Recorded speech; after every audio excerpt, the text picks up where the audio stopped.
Hi, my name's Bill Pasco, and in this session we're going to talk about precinct organization, precinct operations, knocking on doors, the old-fashioned footwork of campaigns. What I'm going to teach you in this session is how to win your election 30 days before the polls open. Now, precinct organization plans have been around for a good 170 years, going back to the 1840s when Abraham Lincoln, a young lawyer, laid out a plan. We call that plan the Lincoln Logs. And it's a four-step plan that both parties, the Democrats and the Republicans, have used basically unchanged for the last 170 years. The plan's very simple. It sounds like this. 1, divide the county into small districts and make a perfect list of all the voters. Second step, ascertain with certainty for whom they will vote. Third step, keep a constant watch on the doubtful voters and have them talked to by those in whom they have the most confidence. Final step, on Election Day, see that every Whig is brought to the polls. Now, let's review this for just a second. What we've got is a four-step program. We're going to divide the county into small districts. We're going to make a list of all the voters. The second step is to find out who they're going to vote for. That is, we call it a canvass. The third step is to keep a constant watch on the doubtful voters and make sure that they get talked to by the people in whom they have the most confidence. Who's that going to be? Their friends and their neighbors, their coworkers. And then finally, on Election Day, see that every Whig is brought to the polls. That's GOTV. That plan has been in effect now for about 170 years, being used by both the Democrat and the Republican Party with little variation. You may have used it if you've ever volunteered for a campaign, either a Democrat campaign or a Republican campaign. If you've volunteered for a Republican campaign in the last 40 years, you've probably used a precinct organization plan that's based on what we just talked about, but it actually goes into play something like this. They'll tell you you're going to take all the precincts in your district and you're going to divide them into 3 groups. You're going to take all the precincts that regularly vote 55% or better for the Republican candidate at the top of the ticket, and you're going to call them Republican precincts. Then you're going to take all the precincts that regularly vote 55% or better for the Democratic candidate at the top of the ticket. You're going to call them Democrat precincts. The ones that are left over, those are the swing precincts. Then, what are you going to do? You're going to go into the Republican precincts and you're going to make one pass. You're just going to make sure all the Republicans in that precinct know who the guy is at the top of the ticket. You're going to turn to the Democrat precincts and you know what you're going to do? You're going to wave at them. You're not even going to go in there. Why? Because that's a Democrat precinct. And then you're going to focus 80% of your resources on the swing precinct, because the standard Republican campaign plan says that's where battles are won or lost. Well, that's a great plan in a Republican district. It doesn't work so well in a battleground district, and it certainly doesn't work well in a Democrat district. So we're going to talk about something else today. We're going to talk about the Kasten Plan. It's a plan named after a guy by the name of Bob Kasten, who in 1972, in what was then a very, very blue state, Wisconsin, decided that he wanted to run for the state Senate. Not only was Wisconsin blue, so was the district that he wanted to run in. But he decided to put in place his own plan of precinct organization. And using that plan, which is different from the standard plan that we just talked about, Bob Kasten was able to win that seat in an upset. And then 8 years later, he used it statewide to win a seat for the United States Senate. Now, over the next few minutes, we're going to be talking about some very simple things. There's a lot of work involved here. It's very tedious, but it is not rocket science. I want you to have 3 takeaways from this session. First, we're going to help you understand how to determine your district and your precinct vote goals. That's your overall vote goal for the entire election, and then piece by piece, each individual precinct vote goal. Second, I want you to learn how to use the National Enhanced Voter File. Finally, I'm going to teach you how to find voters committed to your candidate. Those 3 things together give you the basis for a precinct organization plan that's going to help you achieve victory on election night. First, let's determine the district vote goal. You want to find similar elections, analyze their turnout history as a percentage of the registered voters. Now, first off, what am I talking about when I say similar elections? Well, this year is 2014. It's an off-year election at the federal level. It's not 2016, it's not 2012, presidential election years. So the first thing we want you to do when we say similar elections is Find an election year that looks like the election year that you're in. If you're in a presidential election year, then go look at precinct election results from previous presidential election years. If you're not in a presidential election year, don't look for presidential elections, look for midterm election years. The easiest way to do this is, remember, jump back 4 years at a time. We're in 2014 as we record this. Go back and look at 2010 elections and 2006 elections and 2002 elections. If you were doing this in the next presidential year, 2016, then you'd be looking for 2012, 2008, and 2004. So that's what we mean by similar elections. Now, what you're going to do is get the data from those elections. You can find them in the newspapers, on microfiche. You can find them using an advanced Google search. You can go to the library. You could go to the Secretary of State's office in your state. There's lots of places to find this information. Find your similar elections. All you're trying to do right now is analyze the turnout history in the district that you're interested in running this campaign in. What you're going to find out is that you're going to have roughly even turnout as a percentage of the number of voters. So you may find out that in Virginia's 1st congressional district, for instance, that you get a 39% turnout in one of those off-year elections, you get a 42% turnout in the second one, and you get a 41% turnout in the third one. It's all bunched right there together because precincts tend to vote that way. They may not all vote in the 40s, some will vote in the 50s, some will vote in the 60s, some will vote in the 30s, but they all tend to vote the same way. So what you're going to do is take those numbers, take 3 numbers, go back the last 3 similar elections, and take the high number, because that's the most that anybody has turned out. Once you've analyzed that and you've got the number for each district, then you're going to determine the number of registered voters in the universe for this election. This is very important. The way you determine the number of registered voters, frankly, is by going to the Secretary of State's website or go to the Registrar of Voters and find out how many registered voters are there in this district at this time. It's just that simple. But this is a crucial number to have. It's a number that you can find, but it's a crucial number to have because we're about to make a guess. And the guess is only as accurate as the information that we put in. It's only as accurate as the variables that we put in. This is one of those 2 variables. I just gave you the first variable. That's the turnout history and the registration, or the turnout percentage that we were just talking about. So you're going to take those 2 variables and put them into an equation. The equation is simple. You take the historical turnout average, 40% or 41%, whatever that top number is that you've gotten from your research, take that number and multiply it against the registered voter universe for this election. So let's say that in your district, we use those 3 numbers, 38% turnout, 41% turnout, and 40% turnout over the last 3 similar elections. Well, if those are our numbers, we're going to take 41%, the top number. We're going to multiply 41% against whatever the size of the registered voter universe is in this election. Let's say there's 100,000 voters. Well, if there's 100,000 voters, and the most we ever get is 41%, then that tells you you're going to get 41,000 voters on Election Day. Now, as I said, that's a guess. It's an educated guess, but it's a guess.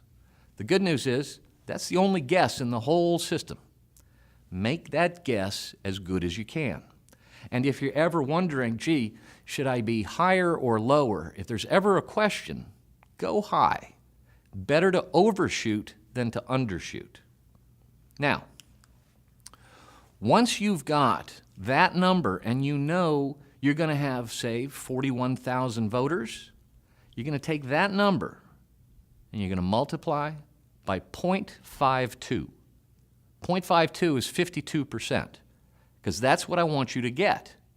On election night, I want you to get 52% of all the votes that were cast in this election. I don't want you to get 50% plus 1 for a very simple reason. Don't target 50% plus 1, even though that's enough to win. You don't target 50% plus 1 because you might overestimate your own candidate's ability to keep his foot out of his mouth. Or you might underestimate the strength of the opposition candidate's precinct organization. Or You might just like to get 52% because who likes to win a squeaker? I'd far prefer to win 52 to 48 than 50.1 to 49.9. Go ahead and target 52% of the number of voters that you believe are going to turn out. And that's your district-wide vote goal. That's the big number you got to pay attention to. Now, as I said, that's a guess. It's a very good guess. We've got some solid numbers behind it, but it's only an estimate. Now we're going to get into the hard numbers based on that estimate. So we're going to talk about determining precinct vote goals. You've got your district number. You know how many votes you need to generate on election day. But now you got to figure out, how do I get from here to there? You don't swallow an elephant in one bite. You got to cut it up into bite-sized pieces. Well, in an election, the bite-sized pieces are precincts. So, using the same historical data, determine what percentage of the district's entire total vote was contributed by each individual precinct. Some congressional districts may have many, many, many precincts. Some will have just a few. Some will have a lot of counties, some will have a few counties. The point is you want to look at each precinct, go back through those elections and figure out some precincts may contribute as much as 10% every time there's an election. That one precinct is contributing 10% of the overall vote for the Republican candidate. Some precincts may only contribute 2% of the overall vote. So again, this is where I said it's not rocket science. It's simple to do, but it's tedious. It takes a lot of time looking at numbers. So you multiply each precinct's contribution. Once you figure out what it is, then you multiply each precinct's contribution to the total vote against the district vote goal that we just determined. Now, this is going to give you precinct by precinct vote goals. And that's where your grassroots coordinators live. Because no matter how big your biggest precinct is, you're not going to have a precinct vote goal more than a couple thousand votes, tops. And most often, you're going to have precinct vote goals between 250 and maybe 800 votes. That's a real number that even volunteers can understand, they can work with, they can get their head around it, and they can begin to lay out a plan over the coming weeks of how they're going to implement an operation that's going to find your votes. So, you get the district vote goal, and then you get the precinct by precinct vote goals. Now it's time to use the National Voter File. It sounds sophisticated, but the National Voter File is really nothing more than a big list of voters. We've got their names, we've got their addresses, we've got their phone numbers. In some cases, we've even got email addresses, but that's not important for the work we're going to do here. So we won't worry about that. You're going to get the National Voter File for your district. Call us up. If you've done your homework and we see that you've actually figured out precinct by precinct vote goals, you're going to be able to get your hands on help from us. You're going to get the National Voter File for your district. Now, what you want to do then is segregate that voter file into 4 categories of voters very easily. You segregate them by vote propensity. Then you segregate them by neighborhood. Then you segregate them by block. And then you run the lists by precinct, neighborhood, and block. Now, what are we talking about here? Segregate the voter file into 4 categories of voters by vote propensity. That means the likelihood that they're going to vote. You look at their vote history. Some voters vote in every single election. You might have heard them called super voters or hard voters. We like to refer to them as 4 of 4 voters because they voted in 4 of the last 4 elections. That's the most valuable voter you can find because you know that guy's going to show up and vote. Second most valuable, obviously, would be the 3 of 4 voters, people who showed up and voted in 3 of the last 4 elections. They're a very solid voter. Maybe something happened to them in one of those last 4 elections and they couldn't make it. Your third list is going to be your 2 of 4 voters, for obvious reasons. They only made 2 of the last 4 elections. And then the final group in the list is going to be 1 of 4 voters. We're going to talk about them in a second. But once you've broken down the list into your 4 different groups by vote propensity, then you break down the list further. Segregate them by neighborhood. Now you're using geography to separate the list. Segregate them by neighborhood, separate them by block. Then once you've separated them by neighborhood and by block, then you actually print the list. Print the list by precinct, neighborhood, and block. And now you've got Your big elephant is now being broken down into bite-sized chunks. Putting it into action, first step, drop the 1 of 4 voters. We just talked about them. A guy who can only be troubled to vote one time out of the last 4, guess what? He's probably not going to vote this time either. And the amount of resources that you would have to devote to getting that one guy to go to the polls for your candidate, it's not worth it. So you're going to drop him. But then you're going to recruit every 4 of 4 voter. These are the super voters we're talking about. You know they're going to show up on Election Day. You have to get them on your side. So you go after the Republican 4 of 4 voters. Talk to every single one. And I mean talk to them at the door. Go knock on their door, and if they're not home, make a mark on your sheet. Go back and get them the next day. Go back and get them 3 days later. Go back and get them a week later. But you don't rest until you talk to every single 4 of 4 voter. Walk, because walking is better. Not only is it better for you health-wise, but because we know that talking to somebody face-to-face is the best sales technique possible in politics. Once they've been recruited, we're going to share lists with them, and we're going to come back to that in just a second. Then get to the next block. So we're going to drop the 1 of 4 voters. We're going to recruit every 4 of 4 voter. You're going to recruit them at the doorstep. Once you recruit them, you're going to share lists with them, and then you're going to leave them. You're going to go to the next block. Now, the reason that we do this is because, well, we don't have the resources on our own to win every election. We have to use the people that are already out there. A 4 of 4 voter that I just talked about, somebody who shows up to vote every single time. Guess what? He's probably very civic-minded, or she's very civic-minded. She's got connections to the community. So what we want to do is recruit them. We want to make them part of our team. We're going to ask them to help us by volunteering to find 5 votes. Why 5? Because it's a real number. I can count it on one hand. It's not such a big number that people will be intimidated by it, but it's not such a little number that you got to get an awful lot of people to do it. If you get the right number of people to promise 5 votes, trust me, you'll put these votes in the bank on Election Day. So what we're doing with these 4 of 4 voters is we're recruiting them onto our team. This is absolutely crucial. They got to be recruited onto the team because they're going to leverage our effort. Now, what you're going to find out when you talk to these 4 of 4 voters and you're doing your recruiting, you're asking for their time and their commitment. Can you get me 5 votes? You're going to find a lot of them are going to say yes. And then you're going to find out that of the people who said yes, half of them are not going to deliver. That's life. Life gets busy. They may mean well, but something comes up at work. Somebody gets sick. It just doesn't happen. But of the half that do deliver their 5 votes, guess what? They're going to like it, and they're going to come back and ask for more. So it balances out. Trust me on this. Now, once you got these 4 of 4 voters recruited, and you've given them instructions on how to find 5 votes, you can share lists with them because they're now part of your team. You can show them the walk list that you've printed out, and you can show them that Mrs. Johnson, who lives 2 doors down, well, she's a 2 of 4 voter. She makes it about every other time to an election. All she needs is a little bit of help.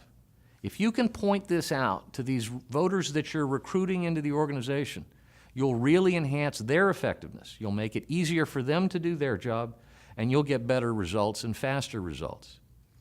Now, so what you want to do, once you get the 4 of 4 voters recruited, then you want to spend your time on the 3 of 4s and the 2 of 4s. Now, the 3 of 4s are almost 4 of 4s. They've only missed 1 election out of the last 4. That means they're a pretty civic-minded person. You can probably bet that they're going to be there on Election Day. So you want to talk to them. But guess what? It's really not going to take that much effort because they're a 3 of 4 voter. They only missed 1 out of the last 4. The 2 of 4 voters, they're the key. These people are right on the line. They'll come out, they'll vote if they feel like it. They're better than the 1 of 4s, but they're not nearly as good as the 3 of 4s. The 2 of 4s is where you want to spend the resources. That's where you want to spend your time, hunting these people down. Because if you can get a 2 of 4 voter to vote, especially in an off-year election, you've just found gold, because these people don't regularly vote in off-year elections. They're only 2 of 4 voters. So you're going to take the 4 of 4 voters, recruit them into your organization. You're going to use them to go after the 3 of 4 voters and the 2 of 4 voters. Now let's talk timelines. March and April of election year, that's when you should be doing your planning. May through June, that's when you want to recruit your precinct captains. The precinct captain is a very powerful sounding position, and in old political machines, the precinct captain was a very powerful political figure. For our purposes in this discussion, a precinct captain is very simply the guy who says, I'm going to take the responsibility for delivering your vote goal in this precinct. Whether the vote goal is 200 votes or 700 votes or 3,000 votes, I'm your guy. May and June, that's when you want to get all your precinct captains lined up. Because in July, each precinct captain is going to be responsible, if he's following a good plan, he's going to be responsible for recruiting neighborhood captains. You want to get your neighborhood captains in the bank by July, because in August, it's time to recruit block captains. Again, we keep shrinking the size of the bite. Let's make it realistic for these people. Let's make it easy for them to deliver on a task that they've agreed to deliver on. Make it as easy as possible. You'll find that they deliver and they come back and they ask for more. So in August, that's when you should be recruiting your block captains. In September's when it gets fun. You've got your precinct captains, your neighborhood captains, and your block captains. By September, you're ready to start walking and recruiting votes. In October, you go back to everybody that you've talked to. 30 days out, you should have 52% of all the voters that you expect to vote. They should be in your bank, in your vote bank. You should have the name and address of everybody who fills out the number needed to reach your district vote goal. If you do that, if you've gone through May, June, July, August, and September the way I'm telling you to, by the time October 1 rolls around, more than 30 days before the election, you're going to have in your bank the names, the addresses, the phone numbers of every voter needed to deliver victory on election night. So what do you do in October? You harvest votes. And then on election night, you celebrate. So, what have we talked about today? We've talked about how to find your district vote goals, how to find your precinct vote goals, how to use the voter file to help you find the votes that you need, and we've talked about the timelines for putting this planning into effect. As I said, it's not rocket science. It's tedious. You're going to spend some long nights looking at spreadsheets, working with a calculator, have a good eraser, get those numbers right at the beginning, recruit those 4 of 4 voters when you see them, bring them into the organization, get everybody excited, get out there, knock on doors, and on election night, you can celebrate a victory that nobody expected you to celebrate. Thanks for listening.